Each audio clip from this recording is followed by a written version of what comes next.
Hello learners of all ages, my name is Mr. Montgomery. I teach 4th and 5th grade math, and today we're going to be talking about estimating sums and differences. Now, when it comes to estimation is just a fancy word for saying trying to get a good, educated guess, or get an answer that is close to the real answer so that we know that our answer is in the ballpark. Now, there's a couple different ways that you can estimate, and their book has another method that they try to teach you of how to estimate. And it's a little bit more complicated. I'm just going to be sticking to front end and rounding. Now, when it comes to front-end estimation, we only focus on the front end of the numbers, meaning that I have front end and front end. So I have 79 plus 10. Well, the 7 and the 10 are the front numbers of each of those larger numbers. So I keep those the same and everything else goes to 0. So 70 plus 10 is 80. But if I take the same numbers and I round to the nearest place value, meaning I'm going to do this too.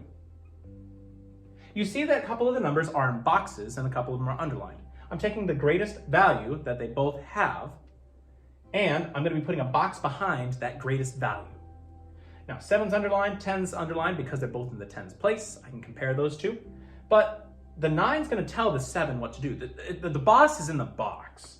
And so if the number that's in the box, if it's 5 and above, we're going to give the underlined number a shove up, and then the rest of the numbers behind it go to 0.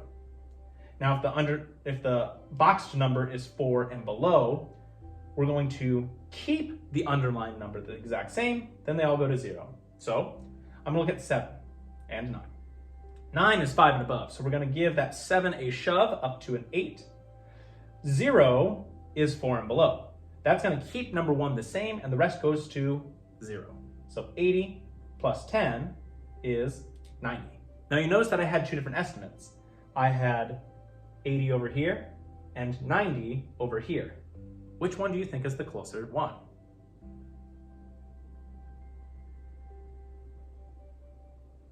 Well, 89 is the actual answer.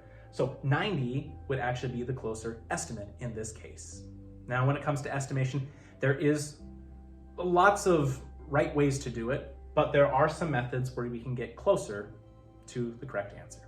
Now, if we take a look at our book example, we're going to be doing an addition problem where we're going to be using front-end estimation and rounding with the exact same numbers to see what difference does it make. Well, front-end estimation, I'm just going to be focusing on the front numbers. So that would be 4,000, 5,000, and 3,000. Well, if I can combine a couple of these together, 5 and 3 is 8, and 8 plus 4 is 12, and the rest behind it goes to zeros. Front-end estimation is fairly easy. Now, when it comes to rounding, all these numbers have the place value that's the highest in the thousands place. That means the boxes are going to be coming behind it. And remember, the boss is in the box. So I have 7 and the 4. Well, the 7's going to tell the 4 to go up or stay the same.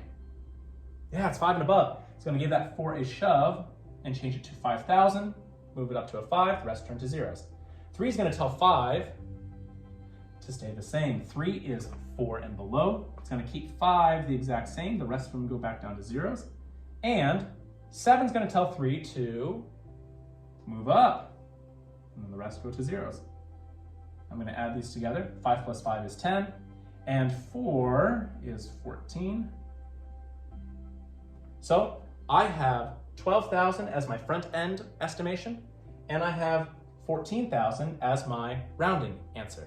But which one do you think is closer? So I had to use a calculator on this one to just make it a little bit more simple, but my answer is 13,902. So my rounding answer actually got me closer than my front end estimation. Now, before we move on to our last practice problem time, we need to take a look at one more addition problem. Now, you notice that not all of them have the same place value.